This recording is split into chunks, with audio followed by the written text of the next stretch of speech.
Azərbaycan Dəmir Yolları buradan başlayır. Bəli, arxamda gördüyümüz Tiflis vağzalı 142 yaşı var bu binanın və bu bina Azərbaycan Dəmir Yollarında 0-cı kilometr sayılır. Yəni bütün məsafələri ölçərkən tutaq ki, Bakıdan Qazaxa, Gəncəyə, Qəbələyə, bax bu məsafə məhz buradan başlayır. 142 il əvvəl bax buradan minib, bax bu gözəl tarixi binanın vağzalından Tiflisə qədər hərəkət edə bilirdiniz. Mən sizə söz vermişdim ki, kanalda abunəçinin sayı 25 minə yaxınlaşanda biz bax bu mövzuda bir vlog çəkəcəyik. Bax kifayət qədər geniş bir vlog olacaq, vlogun qonaqları olacaq. Sosial mediada verilən suallara cavab axtaracağıq bir yerdə və qeyd edim ki, bizim patron platformamız var. Bax bizim izləyicimiz, bizim dəyərli, bizə dəstək göstərən izləyicilərimiz də bir öz qrupumuz var. Həm bizə dəstək ola bilərsiniz, həm də videonun çəkilişində interaktiv iştirak edə biləcəksiniz. Biz isə uzatmadan başlayırıq. İndi biz gedirik dəmir yolları haqqında geniş bir vlog çəkək. Yaxın əyləşin, biz başlayırıq. Bu buraxılışa hazırlaşarkən bir çox suallar ağlıma gəldi. Son illər ərzində dəmir yollarımıza həqiqətən çox yeniliklər gəldi. Dövlət proqramı qəbul olundu. Regionlarda yeni istiqamətlər açıldı. Lakin bugün ən çox sərnişin daşıma məhz Abşeron yarımadasının və Bakı-Sumqayıt xəttinin payına düşür. Və ən çox verilən sual da budur. Qatar rahatdır, amma yalnız səhər və axşam saatlarında hərəkət edir. Niyə bu belədir? Yəni bu reyslərin sayının artırılmasına hər hansı bir indi maneə varmı? Təbii ki, bu qatar sayına bağlı bir məsələdir. Qatarların sayı artdıqca bu gələcək illərdə yeni qatarların alınması planında var. Arzda bununla bağlı sıx iş gedir. Qatarların sayı artdıqca reyslərin sayı da təbii ki artacaq. Biz bir çox ölkələrdə görürük ki, Londonun özündə faktiki yerüstü qatar metroya bir dəstəkdir. Yəni ictimai nəqliyyatın bir növüdür. İndi bunu tam miqyaslı ictimai nəqliyyat görmək üçün, misal üçün bunu Bakı kartı ya da digər nəqliyyata inteqrasiya eləmək olarmı? Mən deyərdim ki, Bakı kartla belə deyək inteqrasiya bundan bir qədər əvvəlki dönəm üçün daha aktual ola bilərdi. Lakin bugün artıq avtobuslarda, metroda NFC ödənişlərinə, kart ödənişlərinə, bank kartı ödənişlərinə keçdiyi üçün düşünürəm ki, belə bir hazırda da plan yoxdur və artıq aktual deyil. Həm də əlavə olaraq biz nəzərə alaq ki, burada sistem fərqi var. Yəni dəmir yollarında Abşeron dairəvi dəmir yolu marşrutu üzrə gediş haqqı məsafəyə görə dəyişir. 40 qəpikdən 1 manat 20 qəpiyə qədər. Ancaq metro və avtobuslarda əsasən bu metroda ümumiyyətlə bir vahid qiymətdir, avtobuslarda da əsasən vahid qiymətdir. Və əlavə olaraq burada bir məsələ də var ki, biz sərnişinlərə belə deyək, çox imkanlar təqdim edirik ödənişlə bağlı. Həm AD Mobile tətbiqini yükləyərək, AD Mobile tətbiqindən istifadə edərək gediş haqqı ala bilərlər, NFC ödənişlər eləyə bilərlər, bank kartlarından əlavə olaraq həm NFC ilə həm belə kartı toxundurmaqla turniketə, həm də fiziki kart var. Mən həmçinin nəyə görə soruşuram? İndi məsəl üçün ictimai nəqliyyatda deyirlər yeni dövr başlayır, brutto müqavilə olacaq, aylıq, illik kartlar olacaq. Ən azı bu haqda planlar artıq açıqlanır. Həmin bu aylıq, illik planlar bu dəmir yollarında tətbiq eləmək mümkündür? Mümkündür əlbəttə nəzər olaraq. Hazırda belə bir plan var. Sadəcə konkret deyə bilmərik ki, indidən hansı belə deyək paketlər tətbiq olunacaq. Hazırda bu araşdırma, öyrənmə, təhlil prosesindədir. Deyək ki, bu ailə paketlər ola bilər, məsələn, turist qrupları üçün bir paketlər ola bilər. Müəyyən siz demiş aylıq, illik bir paketlər ola bilər ki, daha sərfəli olsun, sərnişinlərə uyğun olsun. Hazırda öyrənirik prosesi, tətbiqini, daha uyğun hansıdır, necə olar, sərnişinlərimizə hansı daha münasib olar, bunun üzərində işləyirik. İdeal interval hansı olmalıdır ki, biz insanları cəlb edək ki, qatardan istifadə eləsin? Ümumiyyətlə düşünürəm ki, burada texniki məsələləri düzələndən sonra 15 dəqiqəlik intervalla, 15-20 dəqiqəlik intervalla təşkil olunsa, bu elə yerüstü metro funksiyası daşıyan bir nəqliyyat növünə çevriləcək. Bunun üçün nə lazımdır? İndi çoxsuz ki, qatar çatışmazlığı, yəni səncə hansı faktorlar? Bir neçə texniki məsələlər var. Bildiyimiz kimi, məsələn, gündüz saatlarında 10-dan saat 4-ə kimi fəaliyyət göstərmir hərəkət edən qatarlar. Buna səbəb də yük qatarlarının hərəkətidir. Yəni yük trafiki sərnişin trafikindən ayrılmalıdır, əlavə yollar tikilməlidir.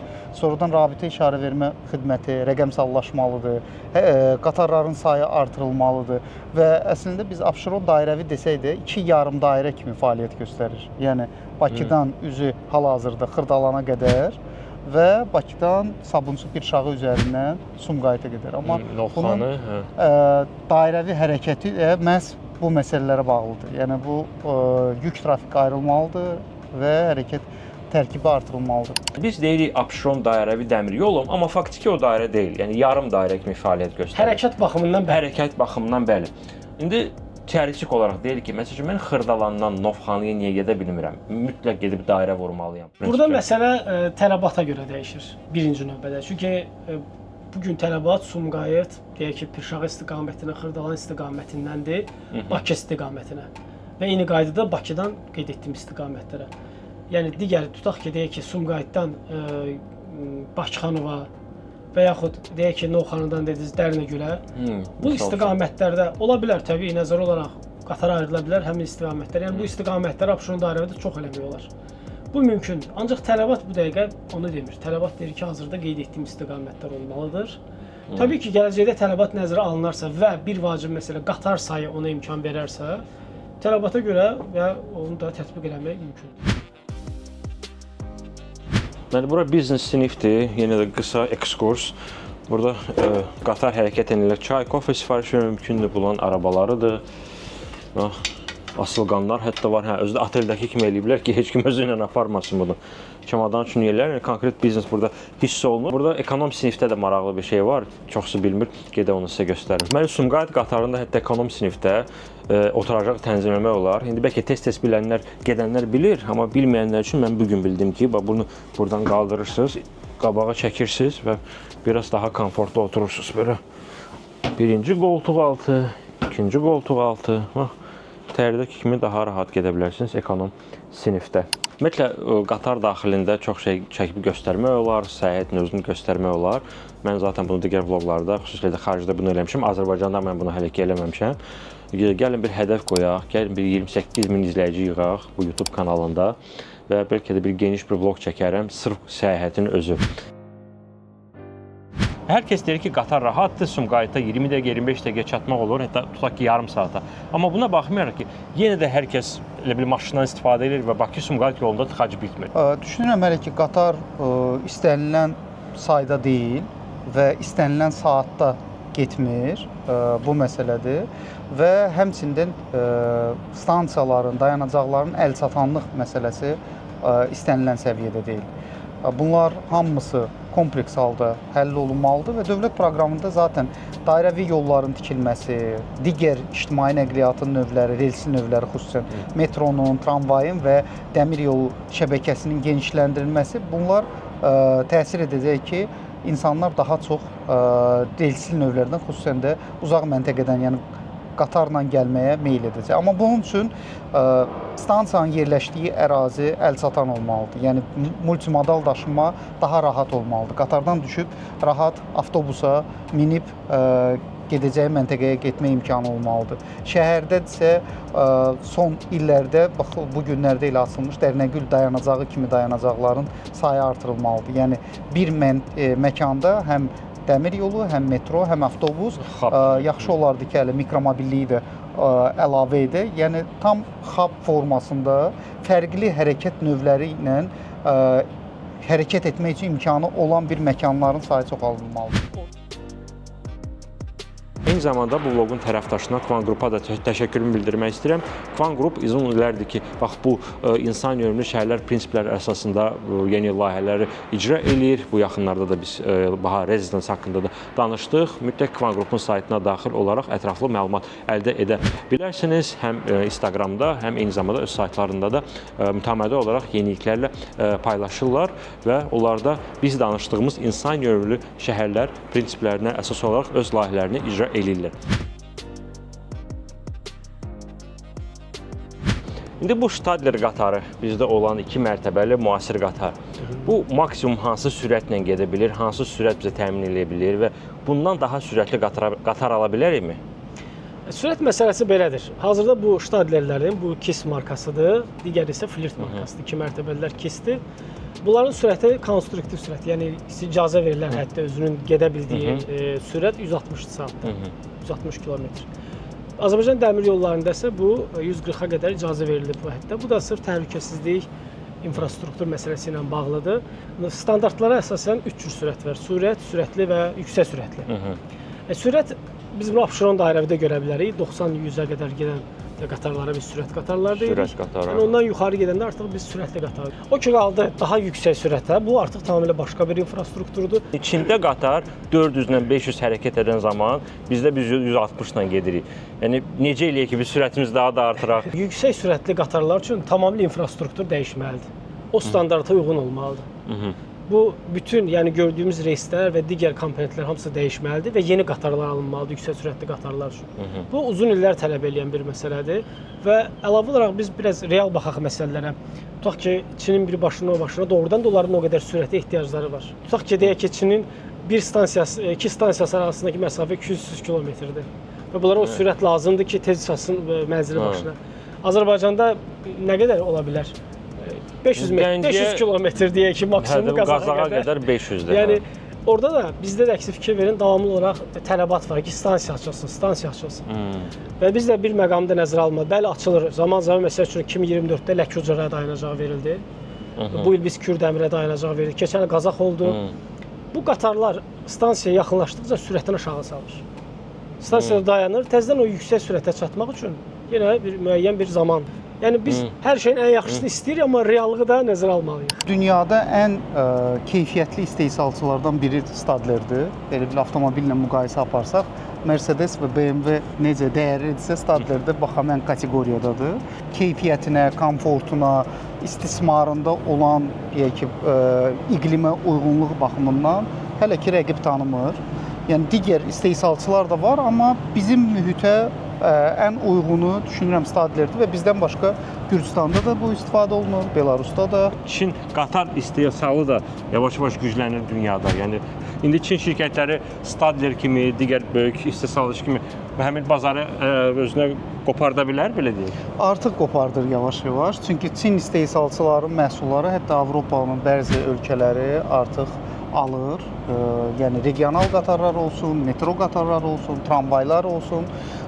Yəni bu bir rəqabətdir və ən sərfəli, ən uyğun şərtləri kim təklif edəcəksə o da alacaq. Dostlar, bu qatar isə bizi Türkiyəyə aparacaq.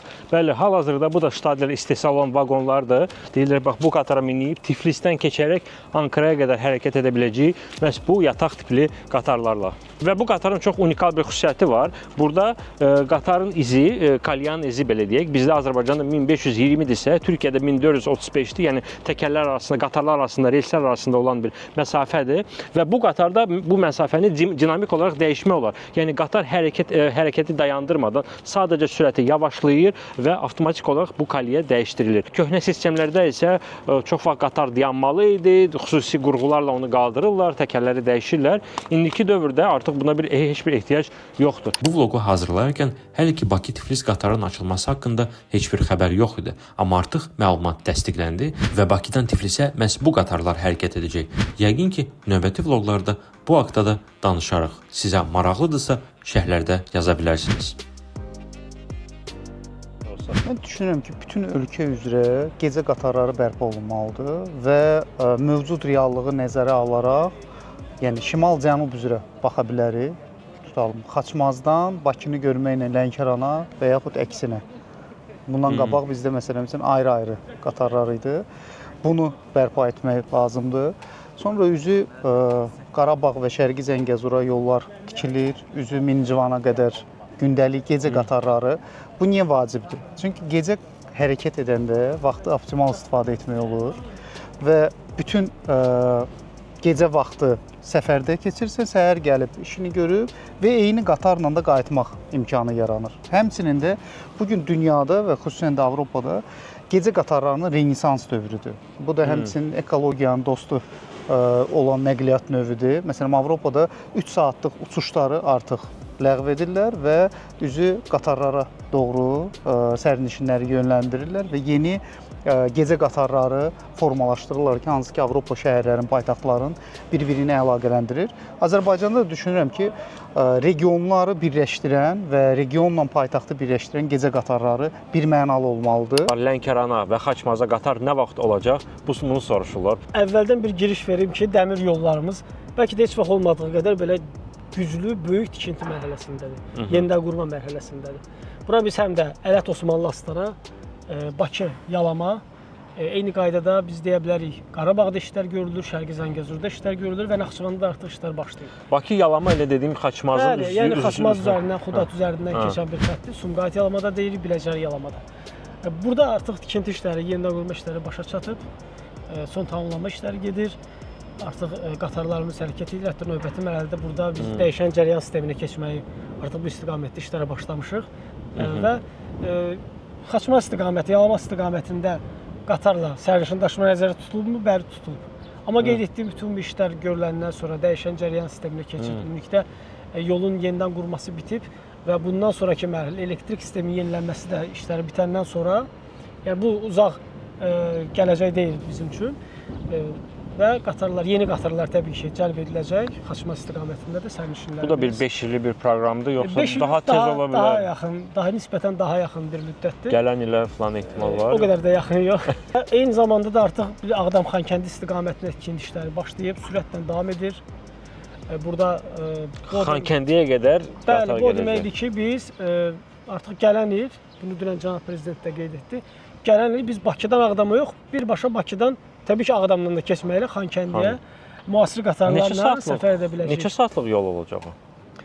Hazırda təxmini desək 5 saatlıq bir yol olacaq. 5 saatlıq. Bir neçə il öncə bir neçə layihə elan olunmuşdu. Onlardan biri də Xudat-Şaxdağ dəmir yolu idi ki, hansı ki, həm Qubanı keçməklə Qusarı və Şaxdağı əlaqələndirəcəkdi. Sonradan o layihə hələ ki dayandı və ümumi şəbəkədə olan dəmir yollarımız var ki, çox mənzərəli dəmir yol xəttlərimiz var. Alabaşlı Quşçu körpü məsələn Daşkəsən rayonunda çox gözəldir, amma hal-hazırda yalnız yük daşınma üçün fəaliyyət göstərir. Yəni bir çox istiqamətlərdə dəmir yolu var, amma orada hərəkət sərnişin hərəkəti yoxdur və ümumi olaraq yeni bir şəbəkə əlaqələndikcə yeni marşrutlar formalaşdırmaq olar ki, deyək ki, Balakəndən üzü cənuba və yaxud Böyükəsikdən üzü şimala, yəni fərqli marşrutlar inkişaf etdirmək üçün burada bir problem yoxdur. Əsas odur ki,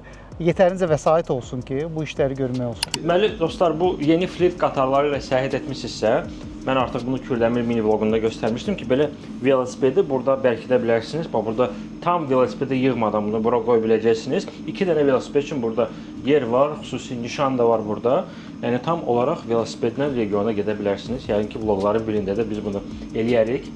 Daha çox velosiped yeri nəzərə ala bilərmi gələcəkdə, ya da ki, gələcək qatarlarda, ya da ki, bunu bilməm, yəqin ki, bunun konstruksiyasını dəyişmək artıq biraz çətin olacaq.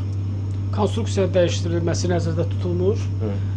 Burada hazırda 2 Stadler flirt qatarlarında 2 ədəd mühərriksiz və batareyasız velosipedləri aparmaq mümkündür.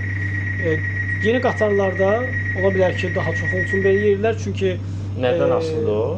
O tələbatdan asılıdır. Yəni vaxt vardı o KİS qatarları gələndə orada ümumiyyətlə belə deyək, nəzərdə tutulmamışdı velosipedlərin daşınması. Lakin görürsünüz, tələb var, istək var. Artıq mobillik günümüzün tələbidir. Ona görə də artıq bu müasir qatarlarda bunu tələb edir, xahiş edir, nəzərə alın. Bizim qaynar xəttimizə davamlı olaraq təkliflərini verə bilərlər təbii ki. Hara versən təkliflərdir? 18-22 qaynar xəttimiz var, 7-24 3 gündə fəaliyyət göstərir. Burada biz sərnişinlərimizin təkliflərini də təhlil edirik, formalaşdırırıq və aidiyyəti bölmələrə göndəririk ki, və uyğun olanları həyata keçirə bilək, sərnişin məmnun qalsın, sərnişin məmnuniyyəti artsın. İndi Tiflis vağzalının möhtəşəm arxitekturasını, memarlığını daxildən göstərəcəm. Gəlin. Görürsünüz, 142 il əvvəl bax belə bir bina inşa edilmişdi. Burada mozaikalar, naxışlar. Düzdür, burada təbii ki, yenidən qurma işləri də vaxtında gedib. Bura VIP zaldır. VIP sərnişin olacaqsınızsa, first class-a bilet alacaqsınızsa, siz bura daxil ola biləcəksiniz. Eksklüziv olaraq mən sizə bunu göstərirəm. Dəmir yollarında 2030-cu ilə qədər bizi nə gözləyir? Bax, konkret planlar. 2030-cu ilə qədər çox böyük məsələlər gözləyir bizi. Artıq bu proses başlayıb. Burada belə deyək, nəzərə olaraq ayıraq. Hazırda mövcud xəttlər, yəni qatarların hərəkət etdiyi, sərnişinlərə xidmət göstərilən xəttlər boyunca bu xəttlərin təkmilləşdirilməsi və yeni dayanacaq və stansiyaların istifadəyə verilməsi, eyni qaydada da yeni xəttlərin tikilməsi və ya mövcud xəttlərin Lakin xidmətə verilməyən xətlərin, sərnişinlər xidmətinə verilməyən xətlərin yenidən qurulması və burada dayanacaqların istifadəyə verilməsi. Bilirsiniz, əvvəllər bir çox istiqamətlərdə Abşeron dairəvi dəmir yolu marşrutu üzrə xətlər olub, istifadəyə verilib, sərnişin qatarları. Sonra sökülüb, Mərdəkan, Şüvəlan, mən çox heyf gəlib bu xətləri. Hazırda deməli, Dərnəgül elə bu dövlət proqramı çərçivəsində nəzərdə tutulan işlərdən biri idi. Dərnəgül dayanacağının açılması bu xətt üzrə, birinci elə bu xəttdən başlayaq, yəni Bakı, Xırdalan, Sumqayıt xəttindən başlayaq ki, burada Dərnəgüldən sonra Binəqədi və Güzdək stansiyalarının da tikilib istifadəyə verilməsi nəzərdə tutulur. Əlavə olaraq həmin istiqamətdə Baş Keçidlər stansiyasının yenidən qurulub istifadəyə verilməsi nəzərdə tutulur. Bu bir xəttimiz. Digər istiqamət Bakı, Pirşahan, Sumqayıt istiqamətində də eyni qaydada burada da xəttin tam təkmilləşdirilməsi və yeni dayanacaqların əlavə olunmasıdır. Bu da şimal istiqamətindən götürsək Saray, Fatmiyə, Kürdəxanı stansiyaları, dayanacaqlarıdır və Nərimanov stansiyasının yenidən qurularaq bu xətt üzrə istismara verilməsidir. Ən maraqlı xətlərdən biri Hövsana gedən xəttdir. Əvvəllər dəmir yolu prinsipi var orada, yəni xətt var. Var, yük qatarları amma hazırda işləyir. Hövsana mən düşünürəm ki, böyük tələbat olacaq. İndi yəqin ki, rəqəmlər proqnozlar var. Teoretik olaraq, yəni məsəl üçün mən Hövsandan Bakıxanova gələ biləcəm. Xətt belədir ki, Bakı, Bakıxanov, Bakı Bağzalı, Bakıxanov dayanacağı və oradan bir xətt hazırda da var, mövcuddur.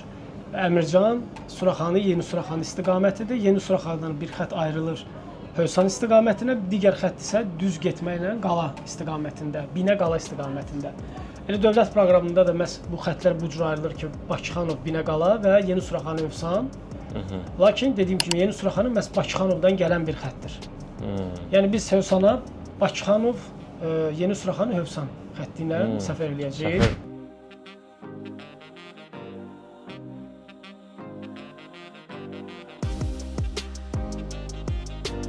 Dostlar, bir günlük bu qədər. Çoxdan da belə geniş vloqlar çəkmirdim sizin üçün.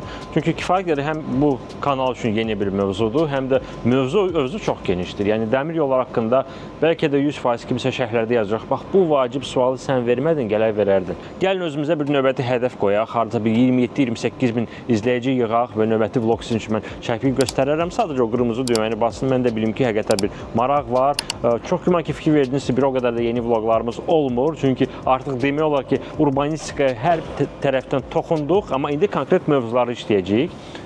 Metro haqqında danışdıq, qatarlar haqqında danışdıq, tramvaylar haqqında danışdıq. Düzdür, bu hələ ki plandır. Siz bax, mütləq şərhlər bölməsində də öz fikrinizi və tövsiyənizi yaza bilərsiniz ki, bax, get bunu çək, bunu çək.